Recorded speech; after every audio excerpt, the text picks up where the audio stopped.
What's good, YouTube?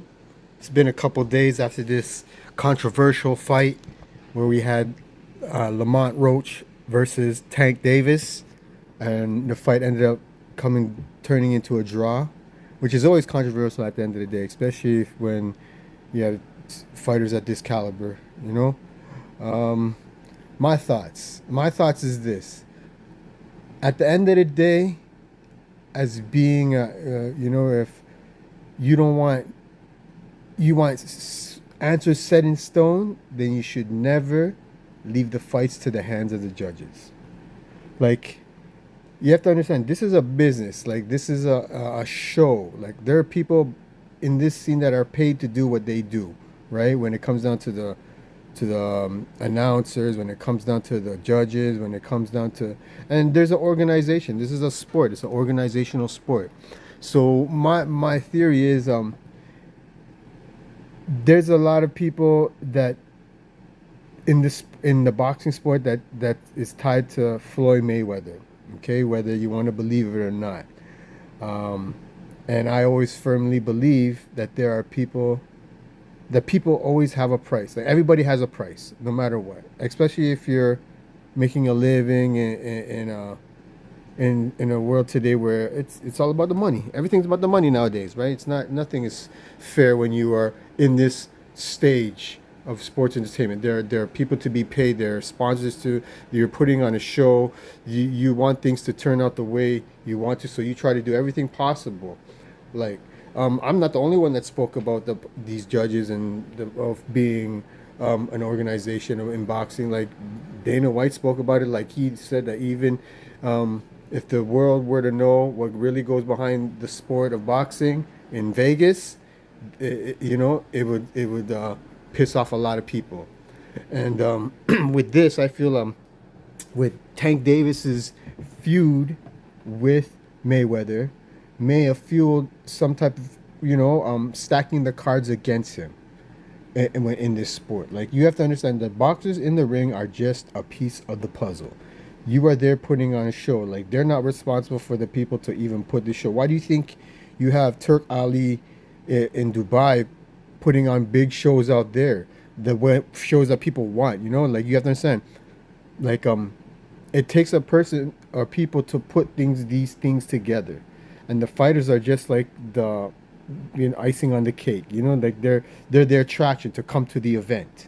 Tank, usually he starts the fight slow, and then he banks on the mid rounds to the later rounds to get him out of there. Well, I feel that game plan, especially with someone that you've sparred, you've had experience with, after a while, and being in the eye of the audience for so long, like, people are gonna figure out how to counter your style of fighting. And for him to even take a knee in the fight, like, that was something that was surprising. Like, this dude took a knee and ran to the corner to wipe his eye. Like, I've never seen that ever in boxing ever in my life. Like, when you see someone take a knee after being touched, you know, uh, and it's not like an illegal blow or anyway, the ref better start counting. But for some reason, the ref didn't continue the count and just let the fight go on. Like, that already is suspect. That right there is like, why did that even happen? This ref has been there for so long.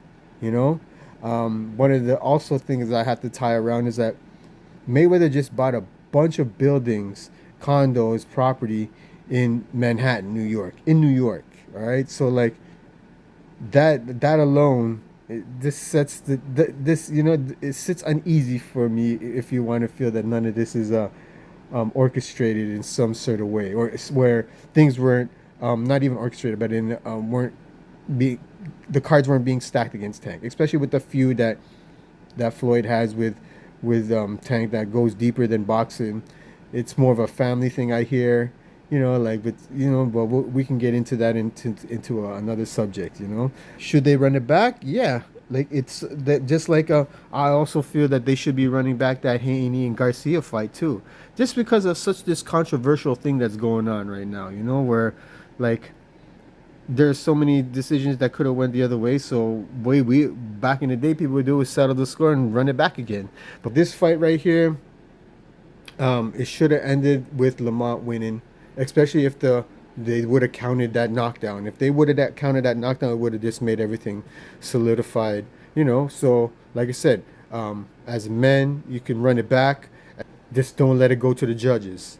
So that's my thoughts on this fight. Like I said, GerVonta, he knew that he better win the fight clearly.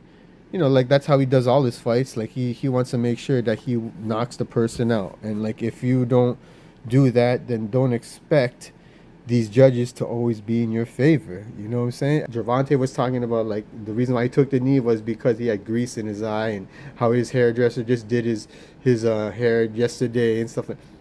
The hairdresser that he went and talked with about ended up going online and stating that GerVonta was lying. Like she did, not even that he was lying, but she literally did his hair on the Wednesday of the fight, and the fight happened on a Saturday.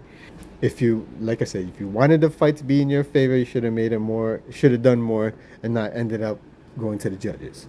But yeah, other than that, let me know what y'all think. Comment down below, and yeah, let's see what y'all thinking. All right, peace.